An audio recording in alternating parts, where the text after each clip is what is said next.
আজকে আমি তোমাদের সাথে যে রেসিপিটা শেয়ার করবো সেটা হলো শুক্তো করব। শুক্তো হলো এই দেখো, এখানে কাঁচকলা হলুদ জলে ভিজাতে দিয়েছি, পেঁপে, রাঙা আলু, ঝিঙে, আলু, তারপর সজনে ডাঁটা, এখানে আছে এখানে আছে উচ্ছে। এবার তোমরা দেখো আমি বড়িগুলোকে লাল লাল করে ভেজে নিয়েছি। এবার এর মধ্যে দিয়ে দেবো উচ্ছে। এবার দেখো আমার এই উচ্ছেগুলো ভাজা হয়ে গেছে লাল লাল করে। এবার এইটাকে আমি কাঁচকলাগুলোকেও তুলে নিচ্ছি, ভাজা হয়ে গেছে। এবার দেখো আমি এর মধ্যে একে একে সব জিনিস দিয়ে দিচ্ছি।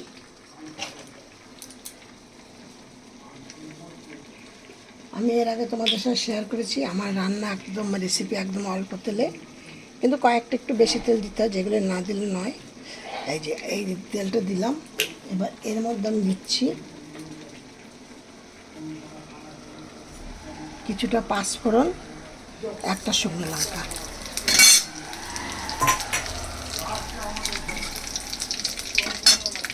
তারপরে দিচ্ছি ছোট ছোট তিনটে তেজপাতা। আমি চম্পা রেসিপি হাউস থেকে রেসিপিটি দেখাচ্ছি, শেয়ার করছি। যদি তোমাদের শুক্তোটা খেয়ে যদি তোমাদের ভালো লাগে বা দেখে ভালো লাগে, তাহলে তোমরা একটা লাইক কমেন্ট শেয়ার করো। নতুন বন্ধুদের বলছি একটা করে সাবস্ক্রাইব করে দিলাম। কিন্তু আমি অনেককে দেখছি সাবস্ক্রাইব করছো, করে আবার সাবস্ক্রাইবগুলোকে তুলে দিচ্ছ। এইটা কিন্তু আমারও যেমন মানে ক্ষতি হচ্ছে চ্যানেলের, তোমাদেরও কিন্তু ক্ষতি, তোমাদের চ্যানেলেরও কিন্তু ক্ষতি হচ্ছে।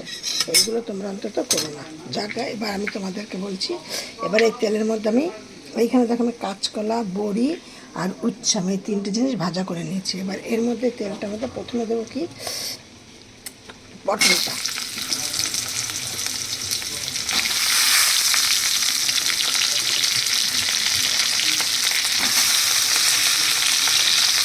ঠিক আছে, পটলটা দিলাম। পটলটা যখন একটুখানি নরম নরম হয়ে আসছে, তখন আমি এক এক করে সবজিগুলো সব দিয়ে দেবো।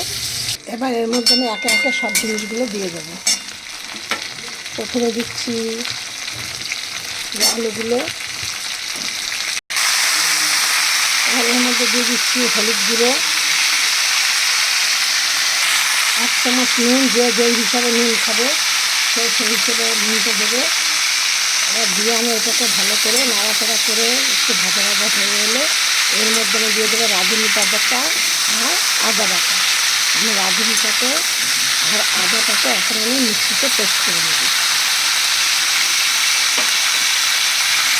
তোমাদের সাথে আমি একটু আগে বলেছি যে আমি এবার এটা এই যে মিক্সিতে এই রাঁধুনি আর আদাটাকে পেস্ট করে নিচ্ছি। এবার এটা দিয়ে কিছুটা কষা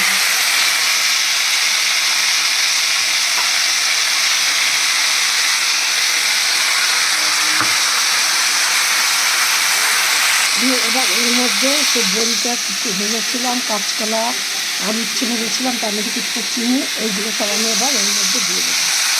এবার এগুলো সেদ্ধ হচ্ছে কিনা দেখবো, কিন্তু তোমরা কিন্তু এমনভাবে সেদ্ধ করো না যে সব ভেঙে চলে গেলো, তাহলে কিন্তু দেখতে ভালো লাগবে না। সব যাই হোক না কেন দেখতে ভালো লাগবে না। তো অনেকে আছে একটু ভাঙা ভাঙা খেতে ভালোবাসে, অনেকে গোটা গোটা খেতে ভালোবাসে, কিন্তু ভাঙা ভাঙা হয়ে গেলে দেখতে ভালো লাগবে না। এবার এই রকম এইখানে আমি জল করতে দিয়েছি, এই জলটা আমি এর সাথে আবার দিয়ে দেবো।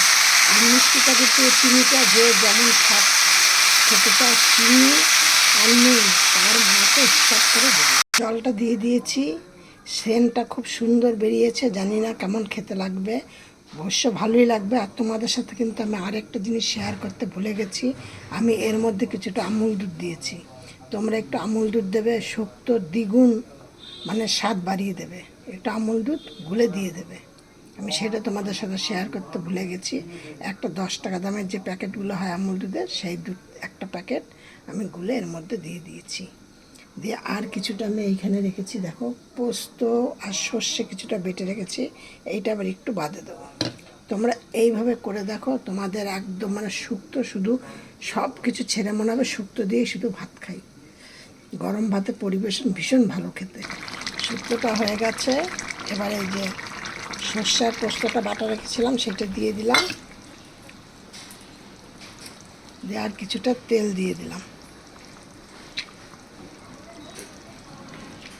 এবার এটাকে আর একটুখানি জলটা শুকোবে, তারপরে নামিয়ে দেবো। আমার শুক্তোটা হয়ে গেছে। এবার তোমরা এর মধ্যে যদি দাও দিতে পারো, আমি যেমন দেবো না। এর মধ্যে এখন ঘি দিয়ে গরম গরম ভাতের সাথে পরিবেশন করো, দেখবে দারুণ খেতে লাগবে। আমার এই রেসিপিটা দেখে একটা করে শেয়ার করো।